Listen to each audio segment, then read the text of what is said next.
This is AP Med. My name is Andrew Poveda, and today we are interviewing Julian Javier. He's a medical student at Mount Sinai. You've done a lot of research from what I've seen, but we could get into that after. Do you want to introduce yourself a little bit? Like anything personal, like hobbies, career goals, anything? Yeah. So I'm Julian, third-year medical student from Mount Sinai, and right now I think I'm pretty interested in orthopedic surgery. So a lot of my research and kind of activities have been pointed towards there. And I'm also very interested in just ending healthcare disparities in general, and I've been a part of a lot of student groups to help combat and tackle that issue. So you already have an idea of what specialty you want to be in. You want to do orthopedic surgery? Yes, sir. Yep. Okay. Yeah, pretty competitive. Yeah. Yeah, it's definitely competitive. It's definitely it's like one of those specialties where they tell you if you feel kind of interested in it from the beginning, try to do what you can to just take more steps towards that goal. So that's kind of the way I took it. I kind of knew a little early on that I was interested in it. Yeah. And as I've been going on, I just been learning more about the specialty and just getting more and more into it as we go. Okay, got it. Do you want to touch upon your background a little bit, whether it's cultural wise or how you grew up? Yeah, so I grew up in New York, in a suburb out of New York, like an hour away. It's this place called Middletown, New York. So I grew up there, went to high school there. Then for undergrad, I went to Georgetown University in DC. Really enjoyed DC a lot. Took 2 years off to work in urgent care. And then I came back to New York at Mount Sinai. And I kind of veered off a little bit. But my background, I'm Puerto Rican and Dominican. So basically second generation. My parents were born here, but my grandparents weren't. So that's kind of where I'm at. And unfortunately, I think this kind of goes into my story a little bit, but I'm a bit of a no-style kid. I don't know Spanish, but it's just a whole journey of me realizing how I can still connect with my culture by not being someone who speaks Spanish. Did your parents teach you Spanish, and did you just forget, or was it how did it go? No, so my parents never really formally taught me Spanish. My parents aren't fluent, actually, though. So they do speak Spanish. My grandparents speak to me in Spanish at times, but they're also bilingual. So, I think it just never really was taught when I was younger, and I guess we just never knew the importance of it. I think a lot of people, especially when they start speaking Spanish, the first thing, or when they come to the U.S. and they're speaking Spanish, the first thing is trying to just assimilate as much as you can by speaking English. So yeah. I feel like that probably was passed down to me, and then unfortunately I wasn't able to learn, even though I did take so many courses in high school and even college, which maybe gave me basic level knowledge where I can speak to a patient for a little bit, but definitely not anything where I can be conversational. Got it. All right. Yeah.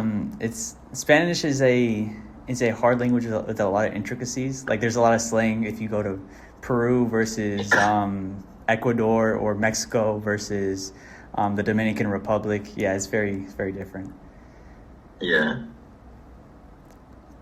Do you want to touch upon what made you pursue medicine in the first place? Was it a thing that you wanted ever since you were a child, or did you come to grow loving medicine throughout that, your patient interactions or things during undergrad?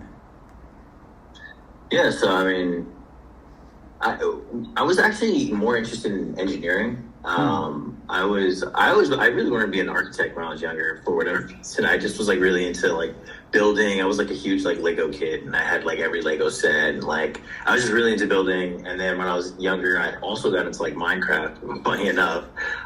So that kind of transitioned into me thinking about engineering and just more creative, I guess, careers. And luckily at my high school, they had this, they were trialing this program at my high school for students who were interested in engineering. So I actually took like this intro to engineering course, and I actually did not like it at all. Oh, wow. I just didn't like it was too, I thought it would be something that's like super creative, and you think of these ideas and they tell you how to do it in a very technical way, but it just wasn't as creative as I was expecting it to be. And also along with those engineering courses, they had biomedical engineering courses. And I was like, you know what? I think, adding this twist of medicine into engineering gives it some sort of purpose. Like, you're actually doing, you're building something to actually help someone's health. And I really like the idea of that. So then I ended up doing these biomedical engineering courses, and I just kind of fell in love with it. And from that point on, I was like, okay, medicine, I think, is the better route if I'm in between those two. Mm-hmm. And yeah, I think, I think some people go into this whole, you could Google biomedical engineering degree, which I actually didn't really know too much about. And maybe I would have gone into that looking back, but I really didn't know that was a distinction. And at Georgetown, I actually don't think that was a major. So I ended up just doing I ended up going into biology and then neurobiology in Georgetown. And then, it kind of just started steamrolling. And yeah, it's kind of where it went. I mean, yeah, and then it just it started from there, but then overall, there's just, obviously you go through a lot of things in life, and you start to really reflect on what you want to do. And I think more and more I got more into medicine, I really saw a lot of value and purpose in healing people. And I really solidified it after college, actually, because at that point I just was kind of interested in the science behind it and interested in the idea of okay, this is actually going to, you're learning something to actually heal someone. But I never actually had experience in a hospital setting or in a healthcare setting. So that's what I took 2 years off in between college and med school to do. And I worked in urgent care, and I just had so much fun. It was just such a good time. I had so much fun. I would be there literally all day. Yeah, I think that is kind of really what ended up solidifying it for me. Okay. Yeah. Detailed answer. I like it. You gave me something to kind of pick apart. Yeah. Do you want to talk a little bit more about your undergrad experiences? Because you mentioned that you were thinking of biomedical engineering, but you didn't know if there was a major there. And then you ended up doing neurobiology, correct? Yeah. Did you do research in that area? Because I know people that do biology, major in biology, they do biology research. Then people that do chemistry, major in chemistry, do chemistry research for the most part. Because I saw you did a lot of research. Do you want to touch upon that and how you kind of got those opportunities? Yeah. So to be honest with you, I guess also for some background is I'm the first in my family to go to a 4-year college, and first generation college student, and I didn't even know what that meant until I got to college. But so I really didn't know a lot about the process. I mean, I was submitting I forgot what the college application system is, but I was submitting that late. I didn't know I didn't know everything has to be at a specific time. I barely knew about schools. I literally found Georgetown because I looked up best schools for pre-med students. Yeah. And they popped up because they had a program actually similar to something that you're in right now, where it's their early assurance program. Oh, okay. Basically, if you get a certain amount of criteria by sophomore year, you get accepted into their med school. But anyway, yeah. So I kind of really did not have the infrastructure to think about what's the best way to go about a career in medicine. I was just literally just shooting in the dark. Whatever worked, it worked. So I just assumed, you get your bio degree, and then there was, at Georgetown there was 4 different biology majors. There's biology of global health. There's neurobiology. I think there's environmental as well. It's 4 different ones to pick one, and I felt like neurobiology just sounded the most interesting, honestly. And they also were talking about getting involved with research. I think that is one of the bio majors that deals the most with research. And I was like, that's pretty interesting. Yeah. I'll try to like see what I can do with that. And I did actually do some neurobio research. It was like basic science stuff where we were the guy who I worked with actually was someone from Mexico, and recently came to Georgetown. His name is Dr. Cervantes, and he studies memory on fruit flies. So I just kind of was doing some basic like fly pushing stuff with him, and he was like showing me like the basics. And actually, one of the projects that I worked on with him was for memory after traumatic brain injury. So he had like a model of, or his idea was that he needed to create a model in those flies that resemble traumatic brain injury, and then like look at their memory. And he needed me to like create this electric thing. There was like instructions on how to do it, but it basically was like this just device that would hit these flies over the head and give them a certain frequency of like traumatic brain injury, and then he would run tests on the mice based on the frequency and like how the frequency, how hard the actual hit was, so then you can get just more specific and granular about what types of brain injuries caused what memory. So I got to help out with that, and I honestly, to be honest, I did not know anything going into that. So he really showed me just, I guess like showed me the ropes on like what basic science is, and that was nice. And then I guess we didn't get any like publication out of that or anything like that. I just had like a capstone project that I had to talk about, but that was just nice to get like introduced to like what research is. And yeah. Nothing clinical though. I didn't have any like clinical research at that point. Okay.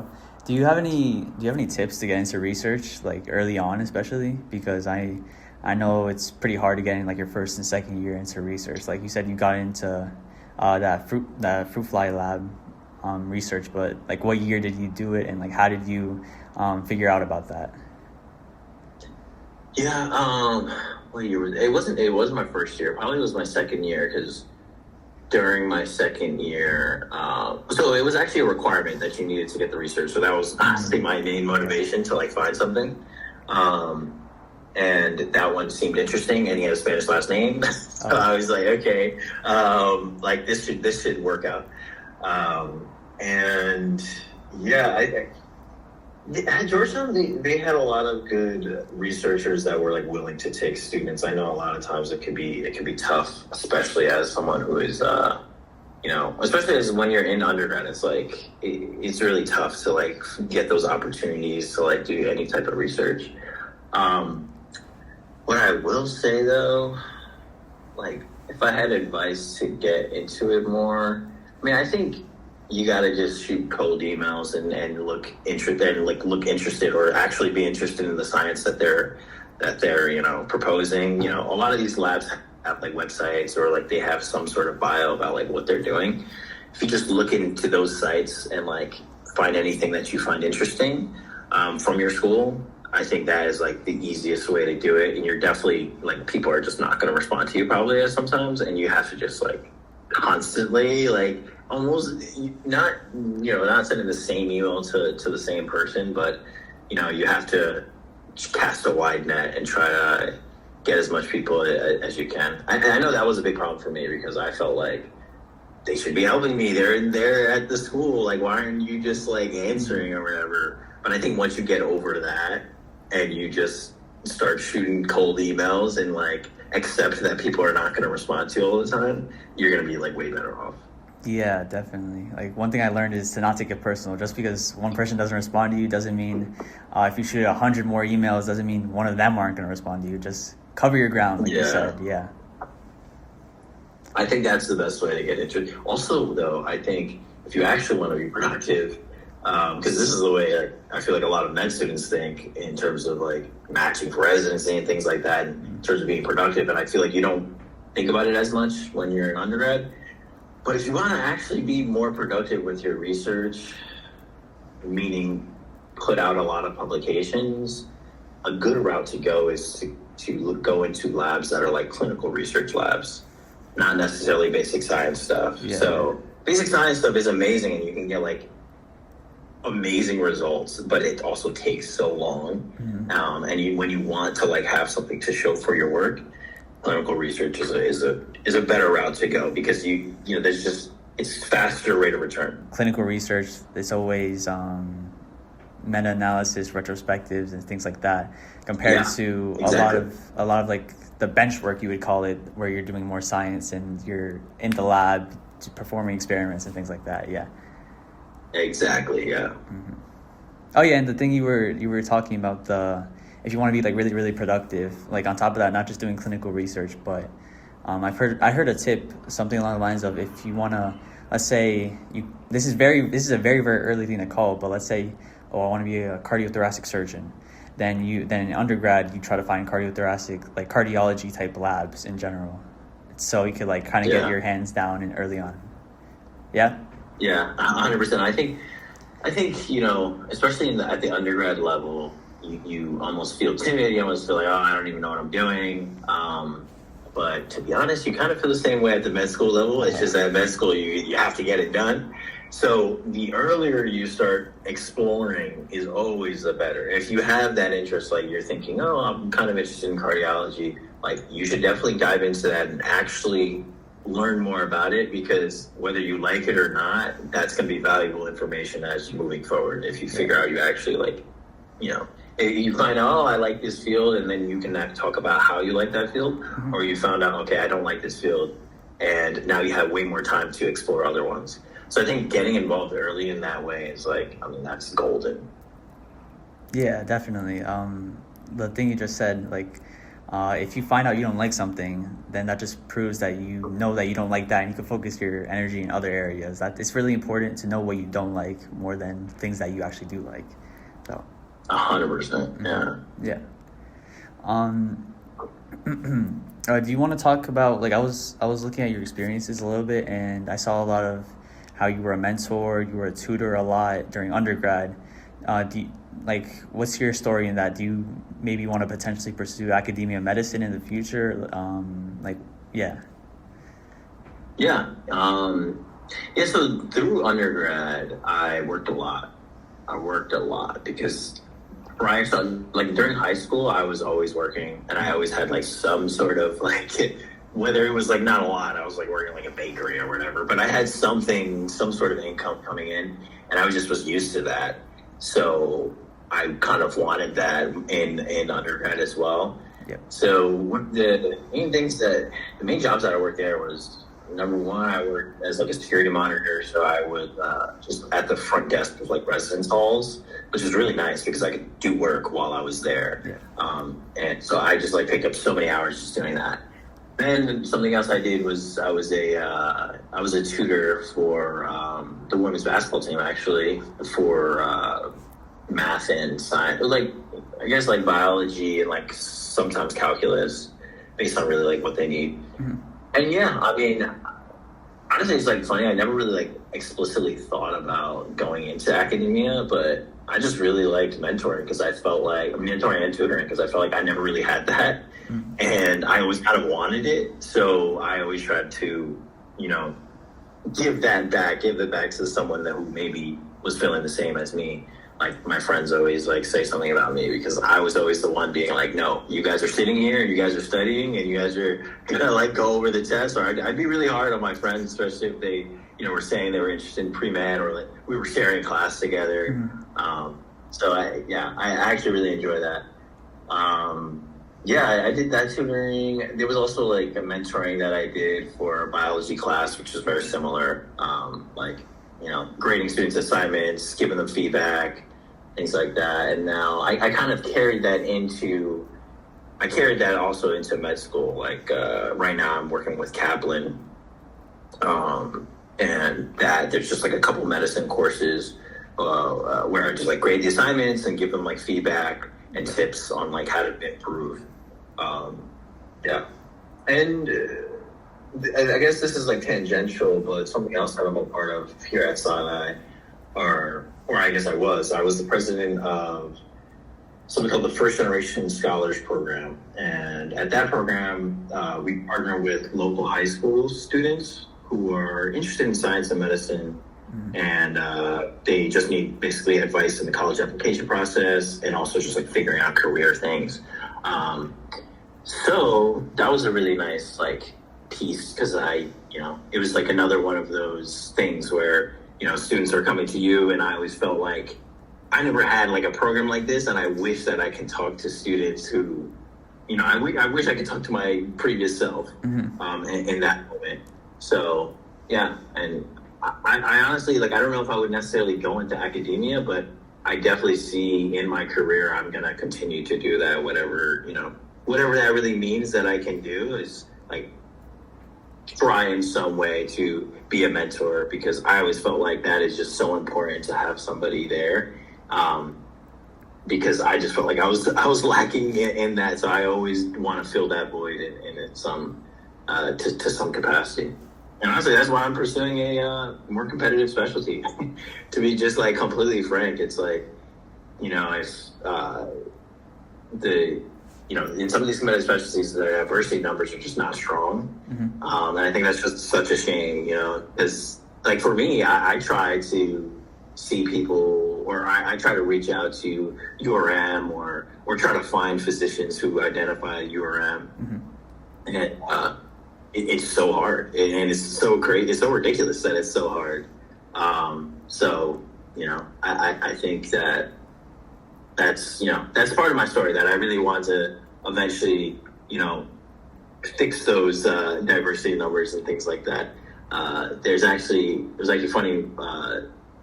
I don't know if you know, but there's a statistic out there that basically 6% of physicians in the U.S. identify as Hispanic. So there's only 6%. Yeah. And when I found that number, I was like, oh my, like that is just very low. It just seems like it is like insanely low, and it's just like a systemic issue, honestly. So hopefully by the time I'm an attending, it'll be better than that. Yeah, I always hear of helping people. There's many ways to help out people. One could be, you could help treat patients, help patients out. But another one is you could help mentor people. You could help students out, help pre-meds or even medical students when you're an attending.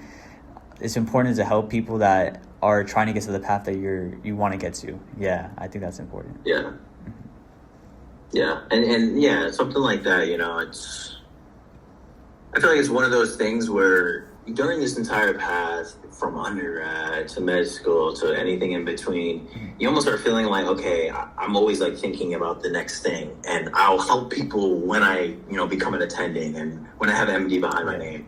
But I think mentoring is one of those things that you can do at every step of the level, at every like level you're at, and give back in that way. And so I feel like that has been a really, I guess, grounding experience for me when, sometimes like I feel like, okay, am I really even doing anything as a third year like med student in the hospital? Like you're really not doing as much as you would like to. So a good outlet for that is through mentorship, and that's something that I found.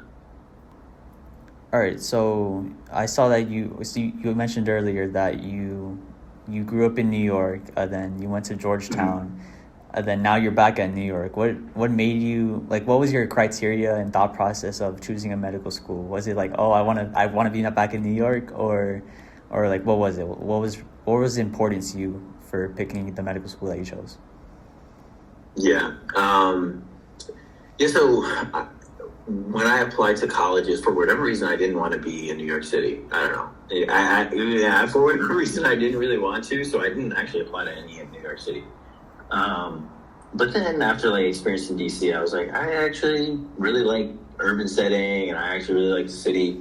And I was like, why would I even leave New York? Like, this is crazy. So I kind of knew, like, after like experiencing, like having such a good time in DC, I was like, it's going to be even better in New York.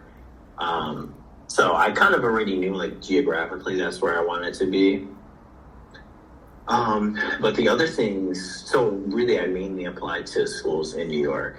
And also, I also knew that, med schools give preference, most med schools give preference to like their if you're a resident in that state, they give preference to you. Yeah. Most times. And so I kind of already knew that. I was like, okay, it's strategic to do that as well. But the other things that I also looked at were the faculty to student ratio. That was just like a big thing for me because I felt like Georgetown is such an amazing school, but I personally didn't feel super supported there. I mean, I had literally like, there was literally mentors that would tell me like, don't do pre-med or don't do like neurobiology or like some crazy stuff, and I always was like, okay, what are we doing? I always felt like there could have been more support there. So that was really important to me. I wanted to have some sort of support, and I wanted there to be a lot of faculty per student, really. And I guess that was the metric I really used. I felt like, okay, if there's a lot of faculty per student, there has to be like more support than there would be if there wasn't as many faculty. So that was really the number one thing. And then also financial aid, of course. That was like huge for me. I think those are the top three, like geographical, faculty to student ratio, and financial support. And then other than that, reputation, obviously, like reputation, research, things like that is like, the typical things that you would be thinking about. Mm-hmm. So I mean, Sinai worked out like just super great, to be honest with you. Like, there is so much support here. There's a lot of support here. And like, I think one of the main things also that I chose specifically Sinai is that all of our classes are in the hospital. Like, not every med school is like that. Like, since I was a first year, I was walking into the hospital. So walking to the hospital is like not, it's not as intimidating, especially for someone who doesn't come from, background where has anybody in medicine or anything like that. Like, it is very intimidating to think about, but the fact that I literally go in the hospital since I was a first year, it just feels so much like more comfortable. And also because of that, you're always constantly around different faculty members, different doctors, you're always connecting in that way. So I found that to be really helpful. And yeah, I think those are the main things. Also, like a side note, I know I'm like rambling a little bit, but side note for anybody who's like applying into like med school and like finances are a factor, which probably a lot of people, but always negotiate your financial aid package. That is like these schools have so much money. And if you negotiate and give them, reasons why you think you need to have a better package, like they usually work with you. And that was something that I never knew. Like I was like, how the hell am I going to negotiate a financial aid package? Like, why would I even think to do that?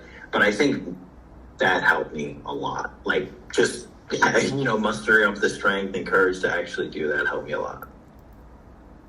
Yeah, I think finances are really important. Do you want to touch a little bit more upon like financial tips? Like, I've heard of like fee assistance programs for applying to medical school. Do you know any things that are like kind of unknown and like you want to touch upon that have helped you out, whether it's like fee waivers and things of that sense, right? Yeah, I haven't been too lucky with this. It's kind of I learn like as I go, which it's a little rough, but yeah, there's a fee assistance program for applying to med schools, which like, if you can qualify for that, that is like huge because you can apply to 20 med schools for free. Mm-hmm. Which is, that's really good. I unfortunately did not, I couldn't qualify for that because I was working during my gap years, so they took that income. Yeah, it was kind of like, but it's fine. Everything like always works out. So you kind of, I think the estimated family contribution has to be pretty low for you to get that, because I wasn't working a job that, was getting me super, I was working as a scribe. It wasn't really getting that much money, but I guess it still didn't, it still wasn't under the threshold. So there's that. I also think what I didn't take advantage of, even in undergrad, is just, there's so many different programs that are giving out scholarships. I know Hispanic Health Foundation is one of them. But there's just a lot of programs there. If you just search up scholarships online, you can find things, and a lot of people don't apply to them because it's just like a lot of people don't have the time to do it, or they're not even thinking about it. So it ends up being a smaller pool of applicants applying than you would expect. So it makes it a little bit, it makes your odds a little bit better. Mm-hmm. I think if you have the time and energy to do that, you're already making essays for med school, and you've already probably made essays for undergrad.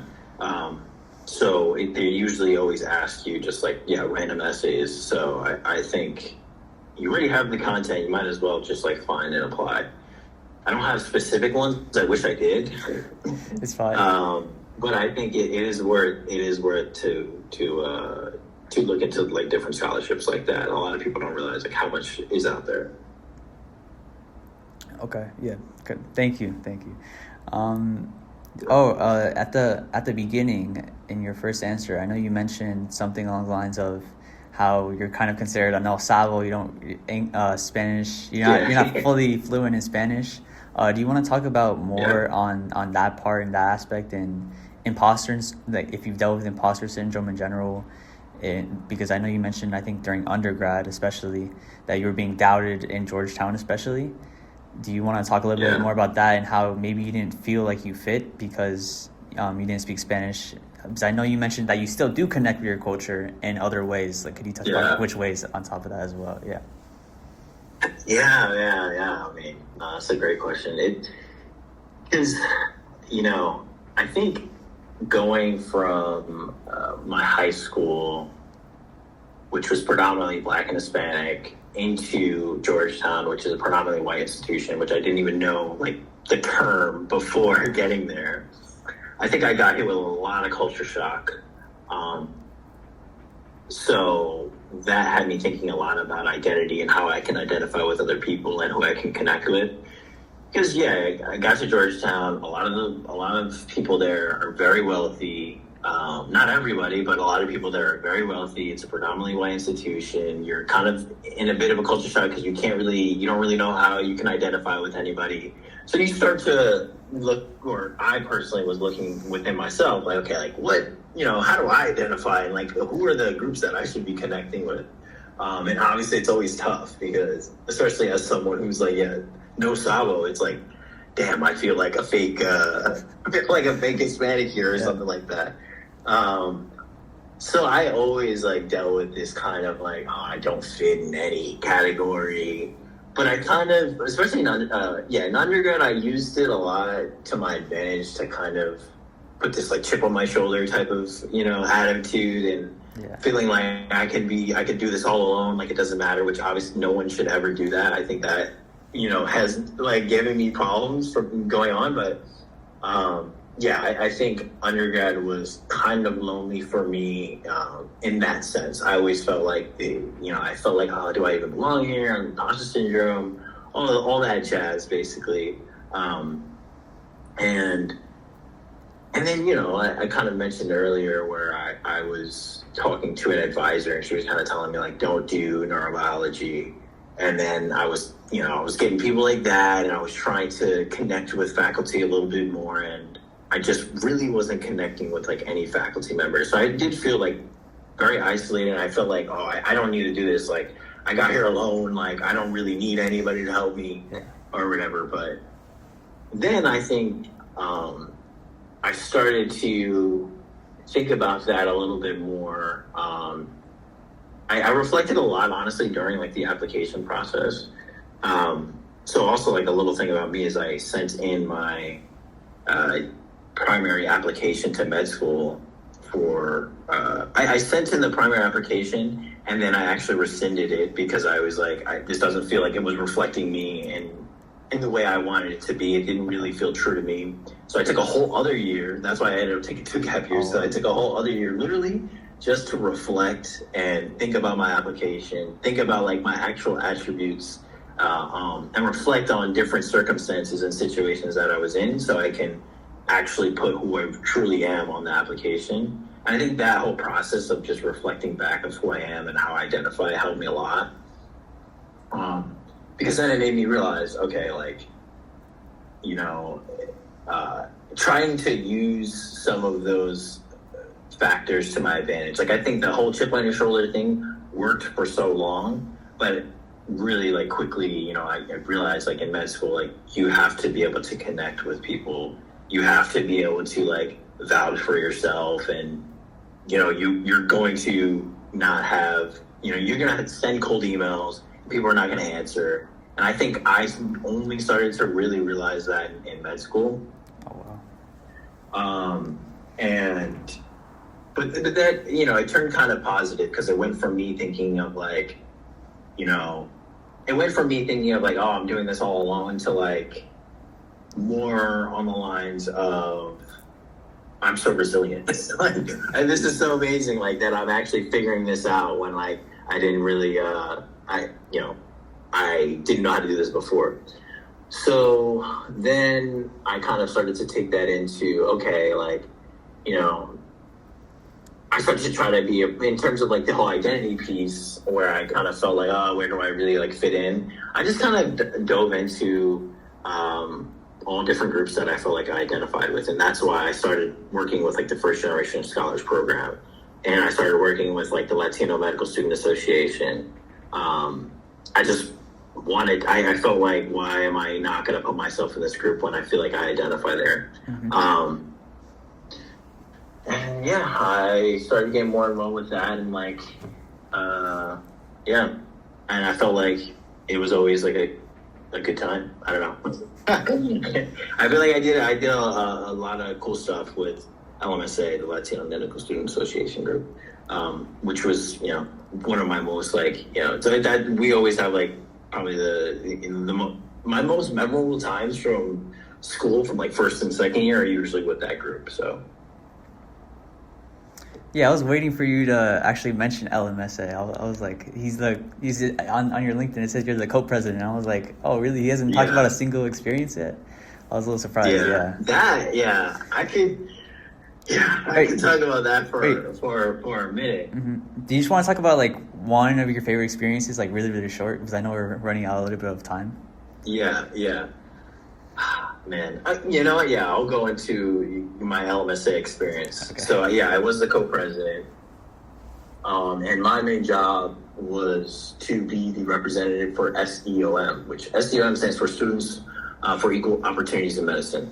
It's basically a group that works with both LMSA and SNMA, which is the Black student chapter. We work together and we talk to like admin, so like the dean of medical education, and just the deans of the school in general. And we talk to them about just like the successes and like the struggles potentially of students underrepresented in the class. And through that, we actually, one of the favorite things that we did with that group is that we actually were in the process of interviewing the new dean for medical education. So we were actually involved with the process of electing the new dean. So that was like, really cool. And then we also, from that group, we also were able to create a group on professionalism.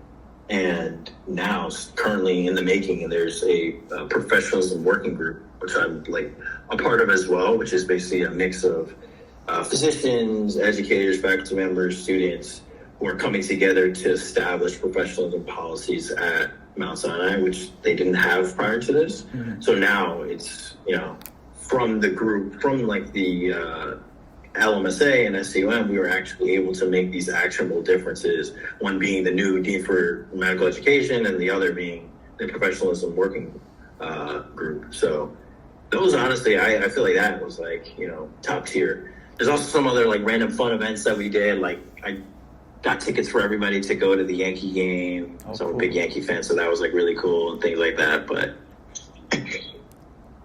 Yankees got knocked out early this year, but it's okay. Yeah, unfortunately, we don't want to talk about it. Yeah, I'm a Yankee fan, but that thing you mentioned at the very end, the part where it's kind of what's the word? That whole aspect of the LMSA, the SMMA, making like policies and things like that. I've never heard of that. I've heard of something along the lines of if you do research and you have this research to back you up, you could then instate policies in that medical school, and then you could like go national. Is that like kind of what you mean in a sense? Yeah. So SEOM came from during 2020, A lot of SNMA groups were. It was during 2020. A lot of SNMA groups came together and they banded together and basically were saying that we need to have regularly scheduled meetings with deans at medical schools to discuss policies. That was kind of like the main gist of what happened from that. So since 2020, they've been having these meetings, and then LMSA joined on to help out as well, because it's just for underrepresented students in general. And because of that, we kind of have regularly occurring meetings all the time, so we can bring up things. Most of the times when we bring up things, it is research backed. It's usually like, we did this survey. We surveyed like all the students. For example, like we actually got Scholar of the Year funding for students, meaning like when they take a year off, there's a certain amount of funding that's dedicated to them. And that came from the fact that we surveyed students and found that, some students actually wanted to take years off to boost their residency application, but they couldn't because of financial reasons. Yeah. And so we brought that up, and it became, a thing where they can, they just like looked into that. They saw that we had the actual facts to back it up and seem like how much a research year can actually help. And we said, hey, look, like we have students here that actually want to do this, and it's going to make Sinai look better. And we don't have the funds to do it. So like, can we make this happen? And eventually, through those meetings, they actually did have funding. So I guess that's just like a little example of how you can, bring what you know about the class into that. And most of the times it is research backed, just because that's how people respond well and how people understand that a problem is a problem. Yeah. Yeah, thank you. It's called the SEOM, you said? SEOM. It might be called different things at other schools, but I do know that this is a thing that a lot of schools have. Okay. That's good to hear, because then multiple types of population, multiple different communities are coming together, and then they make the policies together. That's important. Yeah, it's important to especially also include the underrepresented minorities as a whole as well. Yeah. 100%. Yeah. I think Sinai is one of those places that do respond well. I don't know, the experience that other students have had, but Sinai responds well to students' concerns with that platform. All right, so I was gonna ask you if you're gonna take a research year as well, but I don't know if that's too personal. Is this your third year? No, it's not that. Well, I'm an open book. I can say, I'll say whatever. Actually, I'm not planning on taking a research year. I think if I were to take a research year, it'd be because I didn't match, and then I'd say, okay, I have to take a research year. One of the main reasons is, I feel kind of comfortable with the amount of publications I have. I think the only reason, in my case, for me to take a research year would be to get closer to programs and just be more productive in terms of getting research publications out there, because residency is kind of a numbers game when it comes to that. Mm-hmm. The more research you have, kind of the better applicant you look like. Very broadly, obviously there's way more factors that go into it, but very broadly, if you have more, it's better. Yeah. And that'd be my main reason to take a research year. But I think the fact that I have a decent amount. Nothing's ever guaranteed, but I think I have enough where a research year wouldn't change much. And then I also had an opportunity to work with a medical device company, and I feel like that's a unique thing that maybe other people won't have on their application. So I'm hoping that plus the research, is enough that I don't need to take a year off. Yeah, it gives you that boost, that little bit of an edge. Yeah. All right. Do you have a favorite quote? Oof, I don't have a favorite quote. It's probably something by Derek Jeter or something like that. But